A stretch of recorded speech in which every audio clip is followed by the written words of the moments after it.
ராகு கேது தோஷம் நீக்கும் கடலங்குடி கச்ச பரமேஸ்வரர். உலக பந்தங்களில் கட்டுண்டு கிடக்கும் நாம் எளிதில் இறைவனை வழிபட்டு உயர்நிலை அடைய ஏதுவாக இறைவனை நாடு முழுவதும் பல தலங்களில் கோயில் கொண்டுள்ளார். அப்பேற்பட்ட சிறப்பு வாய்ந்த ஆலயங்களில் ஒன்றுதான் கடலங்குடியில் உள்ள காமேஸ்வரி அம்மன் சமேத கச்ச பரமேஸ்வரர் ஆலயம். புகழ்பெற்ற காஞ்சி திருத்தலத்தில் காஷ்யப முனிவரால் பிரதிஷ்டை செய்யப்பட்ட கச்ச பரமேஸ்வரருக்கு இணையானவர் இத்தல ஈசன்.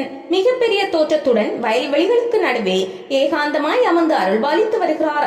கடவுளை உள்ளே அடக்கிய குடி என்பதால் இத்தலம் கடலங்குடி. இந்த திருக்கோயிலானது மயிலாடுதுறைக்கும் குத்தாலத்துக்கும் நடுவே அமைந்துள்ளது. சதுர்வேதி மங்கலம் பல சிற்றூர்களை உள்ளடக்கியது. அந்த வகையில் இக்கடலங்குடி கோபி பரகேசரிவர்மன் காலத்தில் சதுர்வேதி மங்கலத்தை சேர்ந்திருந்தது. பின்பு கங்கை கொண்ட சோழ மன்னன் விஜய ராஜேந்திரன் காலத்தில் கடலங்குடி ஆயிற்று. முதலாம் பராந்தக சோழன் காலத்தில் கட்டப்பட்டது. இந்த கச்ச பரமேஸ்வரனின் சக்திக்கு ஈடு இணை கிடையாது. சில ஆண்டுகளுக்கு முன்பு நடைபெற்ற சிவராத்திரி அன்று 4 சிவனடியார்கள் லிங்கத்தை பூஜை செய்தார்களாம்.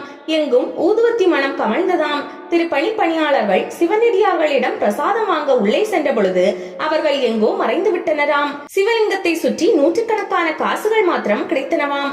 அந்த நறுமணம் இன்றும் லிங்கத்திடம் வீசிக்கொண்டிருப்பதாகவும் வந்தவர்கள் சித்தர்கள் என்றும் சொல்கிறார்கள்.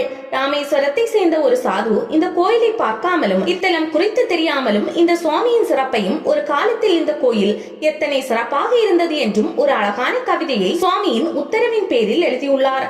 இத்தனை அதிசயம் நிகழ்த்தும் இத்தல ஈசன் ராகுகேது தோஷம் நீக்கி அருள்கிறார்.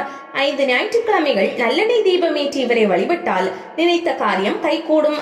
அசாம் கவுஹாத்தியில் உள்ள காமாக்கியா கோயிலில் வீற்றிருக்கும் காமேஸ்வரி தான் தென் காமாக்கியா என்று போற்றப்படுகிற இந்த கடலங்குடியில் அமர்ந்து பக்தர்கள் குறைகளை தீர்த்து வருகிறாள் என்பது பக்தர்களின் நம்பிக்கை.